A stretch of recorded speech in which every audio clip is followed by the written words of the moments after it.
音樂學徒，因為每次咧去聽音樂會咧，都係抱住去學習心。實在呢個世界太多、太豐富嘅精彩嘅作品欣賞。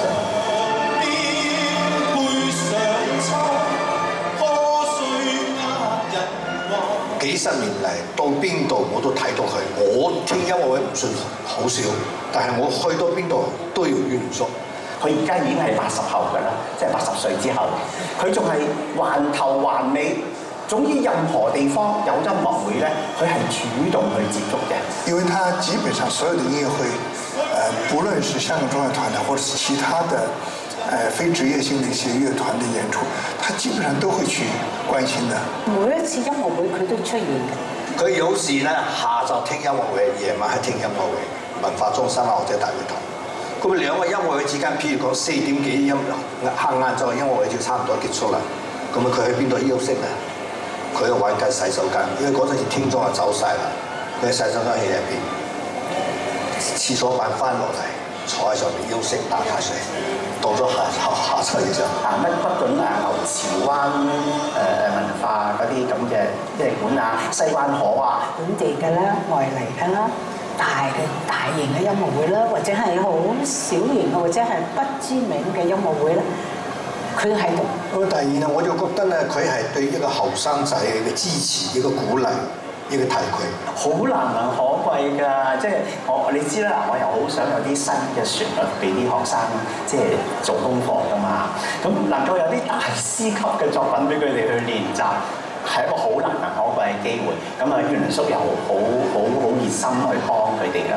咁佢哋有作品演即係呢個發佈會嘅時候咧，袁叔甚至真係去聽佢哋演繹一啲作品啊咁，又好開心。即係我哋啲學生好開心，袁叔都好開心嘅喎。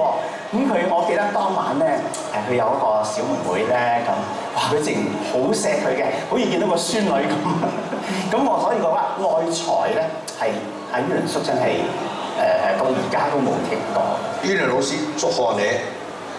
攞到呢個嘢係實至名歸嘅，應得㗎。所以咧，呢次佢攞到呢個獎，我覺得當之無愧。祝你獲得這個音樂成就大獎。我相信係同我一樣係衷心嘅祝賀佢。係好恭喜你，你真係實至名歸嘅一個音樂藝術家嚟嘅。繼續努力，繼續創作，繼續指揮，繼續表演，繼續做國家一級嘅聽眾。我覺得喺我哋而家無論嘅音樂圈好或者電影圈咧，其實你嘅作品係真係唔能夠缺少嘅。我好希望你永不言休，我哋等住你好作品。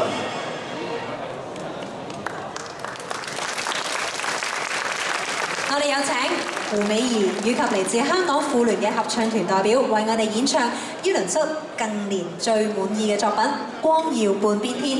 佢話呢一首歌係特別為咗整個婦女界而寫嘅，因為現今嘅社會婦女嘅地位已經足以光耀半邊天啦。而今日為大家獻唱嘅婦女團體包括有香港婦聯、屯門區婦女會、沙田婦女會、長洲婦女會、北區婦女聯會、香港天水圍婦女聯合會、西貢將軍澳婦女會、荃灣葵青區婦女會、婦女服務聯會、元朗區婦女會、新界社團聯會婦女中心、香港仔漁民婦女會、良田婦女中心雅賢社、貝賢社、香港南區婦女會，有請咁多位。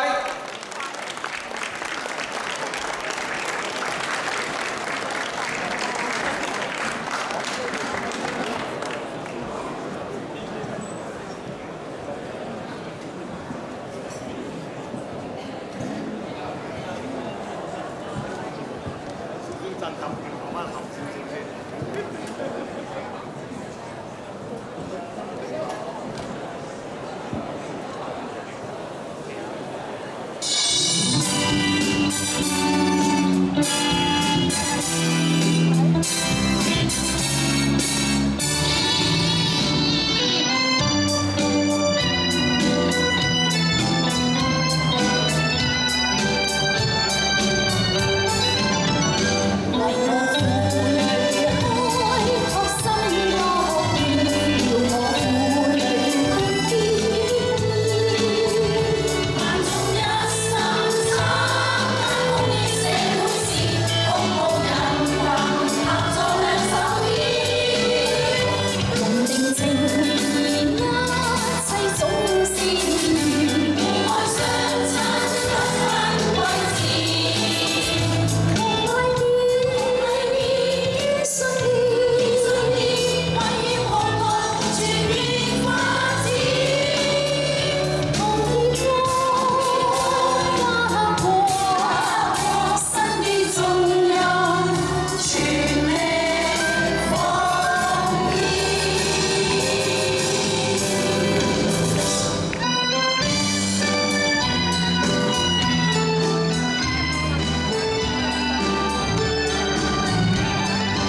亦都再一次恭喜晒于倫老師嘅，恭喜晒！光耀半邊天啊，可以代表整個婦女界嘅心聲啊！多謝晒。好，喺呢個時候咧，等于老師同埋所有今日一齊合唱嘅朋友影翻張大合照先。